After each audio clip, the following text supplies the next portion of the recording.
राजा जब कथा स्टार्ट हुई, भक्ति महारानी का दुख दूर हुआ, ज्ञान वैराग प्रसन्न होकर आए। नारद जी ने प्रश्न किया, गुरुदेव कोई पुण्यात्मा व्यक्ति भागवत से तर जाए आश्चर्य नहीं, कोई पापी भागवत सुन के तर जाए आश्चर्य नहीं है। क्या जीवन भर पाप करने वाला व्यक्ति भागवत से तरेगा?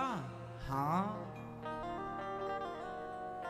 कितना भी बड़ा पापी क्यों ना हो मैया, भागवत से तर जाता है। ये मानवः पाप कृतस्तु सर्वदा सदा दुराचार विमार्गिगाः क्रोधाग्निदग्धः कुटिलाश्च कामिनः सप्ताह यज्ञेन कलौ पुनन्ति ते। कितना भी बड़ा पापी हो भागवत से तर ही जाएगा। कोई तरह? हाँ, तुंगभद्रा तटे पूर्वम भूतपत्य नमुत्तमम यत्र वर्णः स्वधर्मेण सत्य सत्कर्म तत्परा। आत्मदेव नाम के एक ब्राह्मण तुंगभद्रा नदी के तट पर रहा करते थे। उनकी पत्नी का नाम था श्रीमती धुंधली देवी। आत्मदेव जी के पास सब कुछ था, उनका नाम था, उनका यश था, उनकी कीर्ति थी, उनका पास पैसा था, सब था। आत्मदेव जी नाम के ब्राह्मण थे, उनके पास एक पुत्र की कमी थी, कोई संतान नहीं थी। विवाह को हुए वर्षों हो गए, कोई पुत्र नहीं। आत्मदेव जी दुखी रहने लगे कि मेरे घर संतान नहीं है, संतान नहीं। क्या बताएं मैया जी, ये भगवान की माया इतनी प्रबल है कि जो हमारे पास होता है हम उसे नहीं देखते, जो हमारे पास नहीं होता हम उसके पीछे भागते। एक मैया जी की 2 बेटियां थीं, फिर भी वो दुखी रहा करती। हमसे बोली, महाराज हमारी 2 बेटियां हैं, हमें भगवान से शिकायत है। क्या शिकायत है? भगवान ने हमें बेटा नहीं दिया, बेटियां दे दी। अरे बेटियां दी, कम से कम एक बेटा तो दे दिया होता। भगवान ने हमारे साथ बहुत गलत किया। हमने कहा, मैया कभी उनको भी देख लिया करो जिनके पास बेटियां भी नहीं हैं। वो चाहती हैं कि काश एक बेटी ही हमारे गर्भ से हो जाती। जो आपके पास है आप उसमें खुश नहीं हैं, जो आपके पास नहीं है उसकी इच्छा करते हुए, उसकी चाहत में आप परेशान हैं, दुखी हैं। जबकि आपको कोई दुख नहीं है पर जबरदस्ती आप दुखी हैं, इसमें कोई क्या कर सकता है? आज व्यक्ति दुखी क्यों है? अपनी इतनी सारी इच्छाओं के कारण वह दुखी हो जाता है। जो है वह पर्याप्त है, जो प्राप्त है, बोलो जो प्राप्त है उसे पर्याप्त मान लो, प्राप्त को ही पर्याप्त मान लो। लेकिन विडंबना देखो, आज व्यक्ति के पास जो है, आपके पास, मैं आपकी बात कर रहा हूं, आपके घर में एक पुरानी सी साइकिल है, आपके घर में एक पुरानी सी मोटरसाइकिल भी है, आपके घर में एक पुरानी सी कार है, गाड़ी है। आपके घर में पुरानी सी कुर्सी है, पुराना सा सोफा है, पुराने से बर्तन है ना मैया? आपके घर में जो चीज पुरानी हो गई है ना मैया, आपके घर में जो सामान पुराना हो गया है ना, उसी सामान के लिए कुछ लोग अभी भी तरस रहे हैं। आज भी ऐसे लोग हैं जो सोच रहे हैं कि पुरानी साइकिल ही हमें मिल जाए तो हमारी यात्रा आसान हो जाए। कुछ लोग आज ये सोच रहे हैं कि नई मोटरसाइकिल नहीं खरीद पाए, पुरानी ही मिल जाए। जो आपके घर में कबाड़ हो गई है उसी की अभी किसी को जरूरत है। पर आप प्रसन्न कहां हैं? आप संतोष कहां रखते हैं? आपको लगता है मेरे पास तो भगवान ने कुछ दिया नहीं। अरे जितना तुम्हें दिया है आज उतने के लिए जमाने में लोग तरस रहे हैं। ये बताओ मैया, सच्ची बताना, आपके घर में जितना कुछ है इतना भी अभी बहुत लोगों के घरों में नहीं है। सही है या गलत है? आपके पास अभी जो जो विधाता ने दिया है वो अभी औरों के पास नहीं है। उनसे आप अच्छे हैं लेकिन आप ईश्वर का धन्यवाद नहीं देते, फिर भी शिकायत, भगवान तुमने ये नहीं दिया। एक बार पलट कर देखो तो सही, तुम्हारे पास क्या है? जो तुम्हारे पास है उसके लिए आज लोग परेशान हैं, फिर भी आप दुखी हैं। तो इस दुख का कोई समाधान नहीं, इस दुख का कोई इलाज नहीं है। इसलिए कहता हूं मेरी मां, जो ईश्वर ने दिया है उसमें खुश रहने की आदत बना लो, खुश रहा करो। मेरे पास बहुत है। फिर रही इच्छाओं की बात, इच्छाएं किसी की पूरी नहीं होती। किसी के बेटा नहीं है, बेटी है, वो परेशान है। ईश्वर ने बेटी दी, बेटा नहीं दिया। जिसके बेटा बेटी कुछ नहीं है वो कहती है एक बेटी ही दे दो भगवान।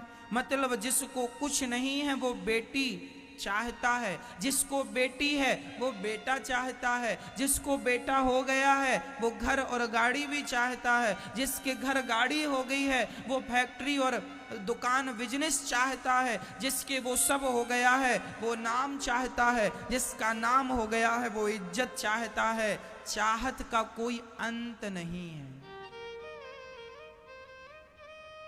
चाहत का कोई अंत नहीं है, कोई और छोर नहीं है। इसलिए विधाता ने हमें जितना दिया है बहुत मानकर खुश रहो, प्रसन्न रहो, ईश्वर का थैंक यू कहो। हमें जो दिया है औरों के पास वो भी नहीं है। हम जैसी दाल रोटी खाते हैं अभी वैसी दाल रोटी बहुत लोग नहीं खा पा रहे।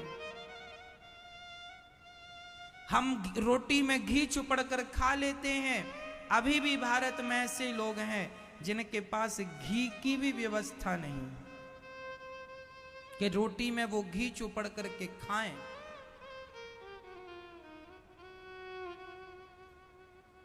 खुश रहो मैया। बेटा नहीं है, बेटी नहीं है। आपको लगता है महाराज भगवान हमें एक बेटा बेटी कुछ तो देते, कुछ भी नहीं है। कोई बात नहीं, नहीं है तो भगवान को ही अपना बेटा मान के रहो ना। कृष्ण ही माता यशोदा के कौन सा बेटा था, नाम बताओ। माता यशोदा ने भी तो किसी बेटे को जन्म नहीं दिया ना। कृष्ण उनके जन्म दिए बेटे थोड़ी हैं, वो तो देवकी वसुदेव जी के बेटे हैं। पर कृष्ण को बेटा माना कि नहीं? फिर यदि मां यशोदा कृष्ण को अपना बेटा मान सकती है तो तुम यशोदा बनकर कृष्ण को अपना बेटा क्यों नहीं मान सकती हो? मान लो, मानने में कोई खर्चा नहीं है, कोई पैसा नहीं लगना, भगवान को अपना मानने में क्या बुराई है। और बेटा बेटों को क्या करोगी पाकर, दे दें भगवान अच्छा है, ना दें तो रोने की जरूरत नहीं है। मीराबाई के भी कोई बेटा नहीं था तो नाम बता दो, कोई बेटा नहीं था, लेकिन बिना बेटे के भी वो मीराबाई आज सबके दिलों में जिंदा है कि नहीं। वो जो ज्ञान देकर गई है वो बेटे वाली स्त्रियां भी तो नहीं, माएं भी तो नहीं दे सकती, जो बिना बेटे वाली वो मीरा देकर चली गई।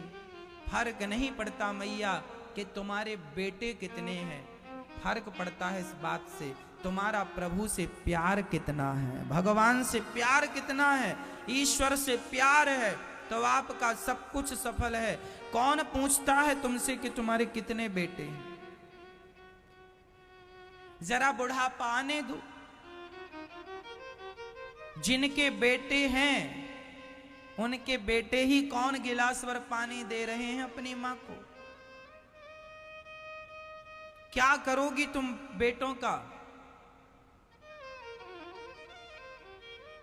2 रोटी की भी आज उम्मीद नहीं है बेटों से।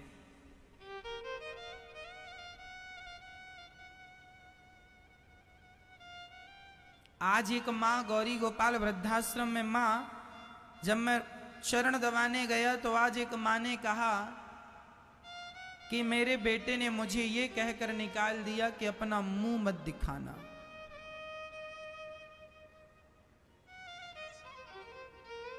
एक बेटा अपनी माँ को ये कहकर निकाल देता है मुंह मत दिखाना। जो मुंह नहीं देखना चाहता वो गिलास भर पानी क्या देगा। जिन बेटों के लिए माँ रोती रही मेरा बेटा मेरा बेटा, क्या मिला तुम्हें उन बेटों से? और तुम 2 नहीं 10 पैदा कर लो, क्या अमर हो जाओगी बेटा पैदा करके? हाँ, क्या मिल जाएगा? ये संसार की जो इच्छाएं हैं, इन इच्छाओं का कोई अंत नहीं है मेरी माँ, यही माया है। कोई बेटे में उलझा पड़ा है, कोई पैसों में उलझा पड़ा है, कोई एटीट्यूड अहंकार में उलझा पड़ा है। ये सच्ची बताएं यही माया है, भगवान की माया यही है। आप माया में ही उलझे पड़े हैं। बेटा बेटी धन दौलत मेरा मेरी यही तो माया है।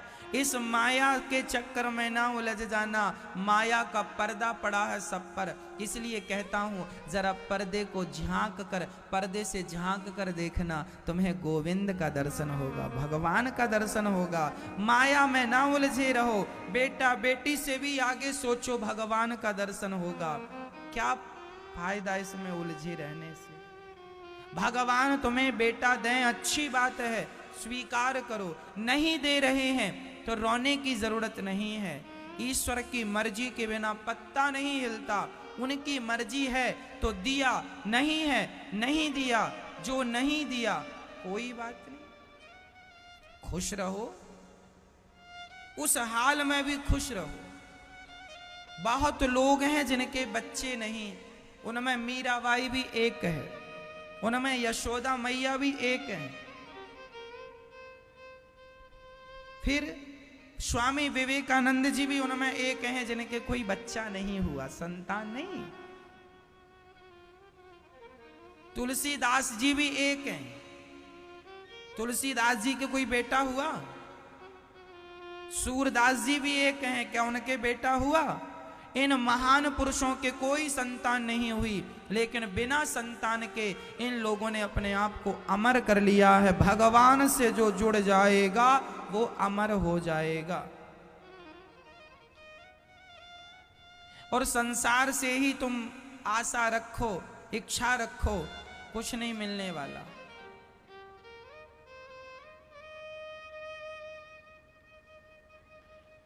आत्मदेव जी को पुत्र ना होने से घर से वो निकल कर चले गए आत्महत्या करने के लिए। देखो जरा, कई बार अज्ञानवश लोग आत्महत्या कर लेते हैं, इच्छाएं पूरी नहीं होती, आत्महत्या कर लेते। आजकल का आदमी इच्छाएं पूरी करता है। एक सज्जन ने बैंक से कर्जा ले लिया 15 लाख रुपए, चुका ना पाया, बैंक वाले मांगने लगे, उसने आत्महत्या कर ली। तो क्या यह समाधान है कि तुम आत्महत्या कर लो? क्या यह समाधान है? इसलिए हम आपसे कहा करते हैं, अपनी इच्छाओं को कम कर लो। यदि सुखी होना चाहते हो तो अपनी इच्छाओं को कम कम। जिनकी, अब आप उत्तर देना, मेरा सवाल आपसे है, बताओ, जिनकी इच्छाएं बहुत ज्यादा हैं वो लोग सुखी हैं, या जिनकी इच्छाएं खत्म हो चुकी हैं वो लोग सुखी हैं? आप किसे सुखी मानते हैं? जो बहुत इच्छा रखता है वो, या जिसकी इच्छाएं शांत हो गई, समाप्त, वो? जवाब दो। जिनकी इच्छाएं खत्म हो गई वो ज्यादा सुखी है ना? जब मैं आपको कह दूं, लिखित में दे दूं, वेद पुराण का वाक्य है ये, इच्छाओं का जिस दिन अंत कर दोगे उस दिन अनंत परमात्मा की प्राप्ति हो जाएगी, अनंत आनंद की प्राप्ति होगी, और नहीं तो मरते रहना, इच्छाओं की गुलामी करते रहना।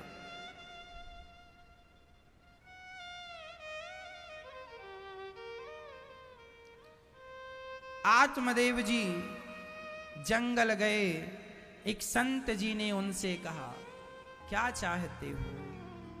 आत्मदेव जी ने कहा, धिक जीवितम प्रजाहीनम धिग्रहम च प्रजाविना। धिक्कार है मेरे जीवन को। संत ने कहा, ना ना ना, राजा सगर के 60,000 बेटे थे। मैया आपके कितने बेटे हैं? 1 है, 2 है, 3 है, 4, 5, 6, 7, 8, ज्यादा से ज्यादा 10 बेटे होंगे आपके, ज्यादा से ज्यादा 20 बेटे होंगे आपके, ज्यादा से ज्यादा 40 बेटे होंगे आपके। राजा सगर के 60,000 बेटे थे। राजा सगर के कितने बेटे थे? 60,000 बेटे थे। 60,000 बेटों के होने पर भी राजा सगर को पुत्रों से सुख नहीं मिला। 60,000 बेटे अपने बाप को सुख ना दे पाए, तो तुम्हारा एक ही दे देगा? अच्छा है, भगवान करे तुम्हारा एक बेटा तुम्हें खूब सुख दे, हमें प्रॉब्लम नहीं है। अच्छा है आपका बेटा आपको सुख दे, लेकिन उससे सुख की उम्मीद ना रखना। वो सेवा करे, उसका धर्म है कि वो माँ बाप की सेवा करे, पर आप इच्छा ना रखो। क्या धृतराष्ट्र के 100 बेटे धृतराष्ट्र को सुख दे पाए? बोलो। क्या रावण के 1 लाख बेटे रावण को सुख दे पाए? रावण 1 लाख बेटों का बाप था। 1 लाख पूत, 1.25 लाख नाती। 1 लाख बेटे थे, 1.25 लाख नाती थे रावण के। 1 लाख बेटों से भी क्या रावण सुख पाया? चलो इनकी छोड़ दो, जिनके बेटे स्वयं भगवान राम थे, क्या इनके पिता श्री दशरथ जी को पुत्र से सुख मिला? आखिरी समय तड़पते तड़पते मरे कि नहीं राम के वियोग में? हाँ या ना? फिर बेटा यदि भगवान भी होगा तुम्हारा, तो बेटे से सुख किसे मिला है? श्रवण के माँ बाप को क्या बेटे से सुख मिला? श्रवण अपने माँ बाप को कंधे पर बिठा के चारों धाम कराता था, लेकिन आखिरी वक्त में जब श्रवण मारा गया तो श्रवण के लिए तड़प तड़प कर माँ बाप मर गए कि नहीं? बोलो। बेटों से श्रवण के माँ बाप ने भी सुख नहीं पाया, वो भी बेचारे तड़प तड़प कर मर गए। पुत्र से स्वयं दशरथ जी ने भी सुख नहीं पाया, तो पुत्र से तुम और हम सुख जो देख रहे हैं, ढूंढ रहे हैं, आप लोग अपने बेटों से जो सुख की कामना करती हो ना मैया, यह इच्छा ही तुम्हारी सबसे बड़ी गलती है। क्यों करती हो? ना करो ना, भगवान से सुख की इच्छा रखो। जो इच्छाएं हैं भगवान से रखो। बेटा बेटी कोई सुख नहीं देता, तुम्हारे जीवन के पाप तुम्हें अकेले भोगने पड़ेंगे। बुढ़ापे में बेटा चलो पानी भी देगा, चलो बुढ़ापे में बेटा तुम्हें रोटी भी देगा, तुम्हारी सेवा भी करेगा, पर बुढ़ापे में जो तुम्हें दर्द होगा, कष्ट होगा, पीड़ा होगी, वो पीड़ा तो तुम्हें अकेले ही भोगनी पड़ेगी, उसको तो बेटा नहीं भोग सकता। तुम्हारी कमर में दर्द है, घुटनों में दर्द है, बुढ़ापे में जब आदमी परेशान होता है दर्द से, तो वो दर्द अकेले आपको ही भोगना पड़ेगा, हमें ही भोगना पड़ेगा। बच्चे पानी दे सकते हैं, रोटी दे सकते हैं, दवाई दे सकते हैं, दुख नहीं बांट सकते ना मैया। कि बांट लेंगे, तुम्हारा दुख भोग लेंगे बच्चे। इसलिए भगवान से नाता जोड़ लो। भगवान ही हमारे हैं, सुनेंगे तो वही सुनेंगे। बेटा तुम्हारे बगल में सो रहा होगा और मौत का समय निकट आएगा, तो बेटे को पुकारने के लिए भी तुम्हारे पास समय नहीं होगा। पड़े पड़े मर जाओगे, भले बेटा बगल में सो रहा हो। क्या आदमी बगल में सोता हुआ मर जाता बगल वाले को पता चलता है आजकल? फिर इसलिए तुम्हारे मरते समय सब सोते रहेंगे मैया। यदि कोई जाग रहा होगा तो केवल भगवान जाग रहे होंगे। इसलिए उन्हें पुकारो जो जाग रहे हैं। इन्हें क्या पुकारते हो जो सो रहे हैं? इसलिए नाता एक राम जी से, दूजा नाता तोड़ दे। आशा एक राम जी की, दूजी आशा छोड़ दे। उस परमात्मा को याद कर लो। इसी में हम सबकी समझदारी है, सबकी भलाई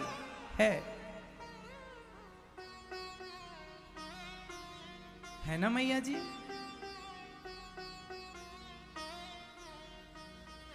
प्रिय भक्तों, अब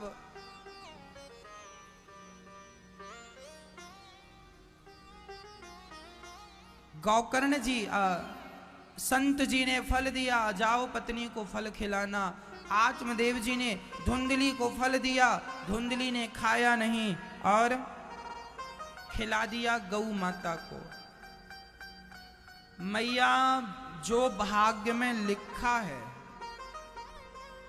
उसे कोई नहीं टाल सकता। एक संत जी ने आत्मदेव जी को फल दे दिया कि तुम्हारे चलो भाग्य में बेटा नहीं है, पर संत कृपा से बेटा होगा। लेकिन दुर्भाग्य देखिए कि धुंधली ने वही फल गाय को खिला दिया, खाया नहीं। जो भाग्य में नहीं है उसके लिए तुम कितना भी प्रयास कर लो वो नहीं मिलेगा, और जो भाग्य में होगा वह भाग कर आ जाएगा। भाग्य में है तो भाग कर आएगा, और भाग्य में नहीं है तो आया हुआ भी भाग जाएगा। लिखा किस्मत का मिटता नहीं मिटाने से। लिखा किस्मत का मिटता नहीं मिटाने से। समय को काट लो भैया किसी बहाने से। समय को काट लो। जो लिखा है वो मिलके रहेगा।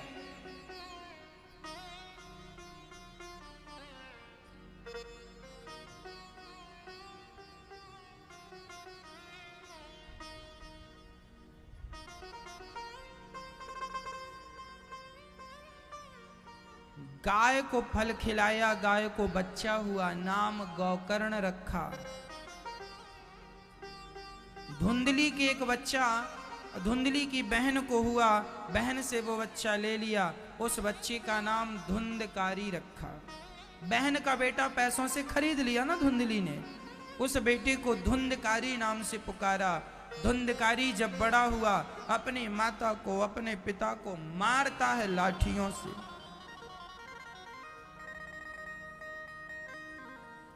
आत्मदेव जी सिंगल थे ना, अच्छे थे, बुढ़ापे में भजन करते कल्याण, लेकिन उन्हें बेटा चाहिए था, बेटा मिला है, लाठियां मारता है।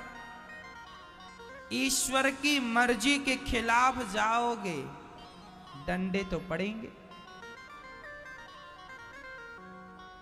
इसलिए जो है मर्जी भगवान की, उसमें रहो। रोने लगे गौ आत्मदेव जी, तब गौकर्ण जी आए और गौकर्ण जी समझाए। देहे स्थिमान से रुधिरे विमतिम त्यजत्वम जाया सुतादिषु सदा ममतां विमुञ्च। पश्यानिशं जगदिदं क्षणभङ्गनिष्ठं वैराग्यरागरसिको भवभक्तिनिष्ठः।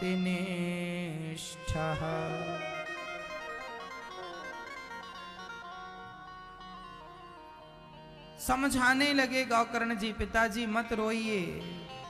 आत्मदेव जी रोने लगे, मेरे बेटे ने मुझे मारा है, मैं इस बेटे के लिए रो रहा था कि भगवान बेटा दे दो, और आज ये बड़ा होके मुझे मारता है। सच्ची बताऊं मैया, दुश्मन तलवार से मारे तो दर्द नहीं होता, पर कोई अपना प्रेमी पुष्प फेंक कर भी मार देना तो बड़ा कष्ट होता। जिसे पाल पोस कर बड़ा किया वही मारने लग जाए तो फिर बड़ा कष्ट होता है। अपनों का दिया हुआ दर्द गैरों के दर्द से ज्यादा दर्दनाक होता है। एक बार लोहा और सोना आपस में मिले। लोहार के घर लोहा पिटता है, सोनार के घर सोना पिटता है, पिटाई दोनों की होती है। एक दिन सोने ने लोहे से कहा, यार पिटता तू भी है, पिटता मैं भी हूं, पर तू चिल्लाता बहुत, तू बहुत शोर करता है। लोहा आवाज ज्यादा करता, और सोनी जी कब पीट लेते हैं सोने को पता नहीं चलता। तब लोहे ने कहा, भैया सोना, मैं चिल्लाता इसलिए हूं कि मुझे पीटने वाला और तुम्हें पीटने वाला जरा उसे समझना होगा। क्या तुम सोना हो और सोने को पीटने वाला होता है लोहा, लोहे की हथौड़ी से सोना पिटता है। सोने को पीटने वाली हथौड़ी लोहे की होती है। सोने को दर्द इसलिए नहीं होता क्योंकि उसे दूसरा पीट रहा है, पर लोहा बोलता है मैं इसलिए चीखता हूं कि लोहे को लोहा ही पीटता है। अपनों की चोट खाकर कौन नहीं चीखता, मैं भी चीखता हूं। अपनों ने लूटा है मुझे, गैरों में कहां दम था। मेरी कश्ती तो वहां डूबी जहां पानी कम था। अपनों ने लूटा है हमें, अपनों ने मारा है, गैरों में कहां दम था। राम जी को वनवास गैरों ने थोड़ी भेजा है, अपनों ने तो भेजा है। आज हम घर परिवार में जितने झगड़े देखते हैं, आज जितने भी दुख दर्द देखते हैं, वो कोई गैरों से थोड़ी मिलते हैं, अपनों से मिलते हैं। अपनों ने लूटा है। झांसी की रानी के किले में यदि अंग्रेज घुसे तो अंग्रेजों की क्या ताकत थी कि उसके किले में घुस जाएं।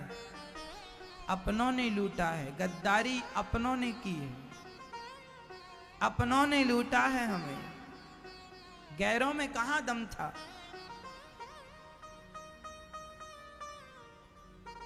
पोरस पंजाब के एक राजा का नाम पोरस था, भारतीय राजा है। सिकंदर को उसने पराजित कर दिया, लेकिन पोरस के सगे मामा ने विश्वासघात कर दिया। सिकंदर से हाथ मिला लिया और पोरस की मां को मार डाला, अपनी सगी बहन को मार डाला। पोरस की मां को उसके मामा ने मतलब भाई ने बहन को मार दिया, इसलिए भांजे को मार दिया, हाथ में ला लिया। अपनों ने लूटा है हमें, गैरों में कहां दम था। सिकंदर की क्या ताकत के भारत में घुस जाए, अपनों ने गद्दारी ना की होती तो कहां मजाल के भारत की तरफ कोई आंख उठाकर देखे। अपनों ने लूटा है मेरी मां, गैरों में कहां दम था।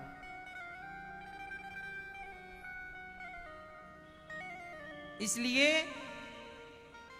अपनों की चोट ज्यादा दर्दनाक होती है, ज्यादा खतरनाक होती है।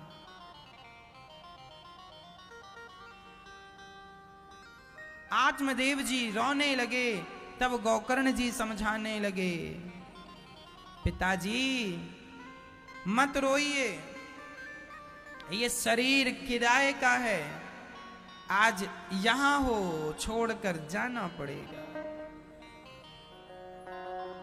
ये जिंदगी किराए की। और देखो मैया, आप लोग कहते हो ये बेटा मेरा है, ये पत्नी मेरी है। अरे बेटा और पत्नी की तो छोड़ दो, क्या ये शरीर भी तुम्हारा है? यदि शरीर आपका है तो आंखों में कम दिखने लगा, आपने रोका क्यों नहीं? कानों में कम सुनाई पड़ने लगा, रोका क्यों नहीं? हाथ पांव कमजोर हो गए बुढ़ापे में, रोका क्यों नहीं? अरे शरीर भी तुम्हारा नहीं है और तुम कहते हो ये मेरा है, यही तुम्हारा अज्ञान है।